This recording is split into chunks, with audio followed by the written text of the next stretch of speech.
రఫాలో రక్తపాతం కొనసాగుతోంది. సోమవారం రాత్రి మంగళవారం మరో 37 మంది పాలస్తీనియన్లను ఇజ్రాయెల్ పొట్టన పెట్టుకుంది. గత 7 మాసాలుగా ఒక చోటు నుంచి మరో చోటుకు మారుతూ ప్రాణాలు కాపాడుకుంటూ వస్తున్న పాలస్తీనా నిర్వాసితులపై ఆదివారం అత్యంత పైశాచికంగా ఇజ్రాయెల్ దళాలు బాంబు దాడి చేసి 40 మందిని బలి తీసుకున్నాయి. దీనిపై అంతర్జాతీయంగా తీవ్ర ఆగ్రహావేశాలు వ్యక్తమవుతున్నాయి. సంఘటనా స్థలంలో ఏమాత్రమూ గుర్తించడానికి వీల్లేని విధంగా ఉన్నాయి. ఛిద్రమైన పిల్లల శరీరాలను చూస్తే ఎవరికైనా గుండె తరుక్కుపోతుంది. రఫాలో ఇక ఎక్కడా పాలస్తీనియన్లకు సురక్షితమైన ప్రదేశం అంటూ లేకుండా పోయిందని ఫ్రాన్స్ ప్రెసిడెంట్ మాక్రాన్ అనటం ఇజ్రాయెల్ తీరు ఎలా ఉందో చెబుతోంది. ఇటలీ కూడా ఈ మారణకాండపై స్పందించింది. ఇజ్రాయెల్ విధ్వంసాన్ని వ్యాప్తి చేస్తోందని, అంతర్జాతీయ చట్టాన్ని గౌరవిస్తూ తక్షణమే కాల్పుల విరమణ అమలు చేయాలని కోరింది.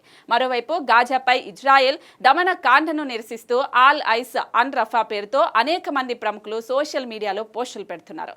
భారతదేశంలో సహా ప్రపంచవ్యాప్తంగా ఉన్న బాలీవుడ్, హాలీవుడ్, క్రీడా ప్రపంచానికి చెందిన పలువురు ప్రముఖులు రఫాకు మద్దతు తెలుపుతున్నారు.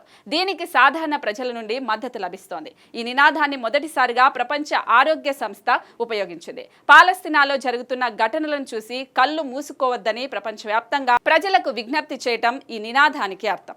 ఇజ్రాయెల్ దాడులకు భయపడి 14 లక్షల మంది గాజా వాసులు ప్రస్తుతం రఫాలోని శరణార్థి శిబిరాల్లో తలదాచుకుంటున్నారు. ఇంత పెద్ద జనాభా ఉన్నప్పటికీ ఇజ్రాయెల్ అక్కడ దాడులు చేస్తోంది. తాజా ఘటనలతో ఆల్ ఐస్ అన్ రఫా నినాదం సోషల్ మీడియాలో వేగంగా వ్యాపిస్తోంది.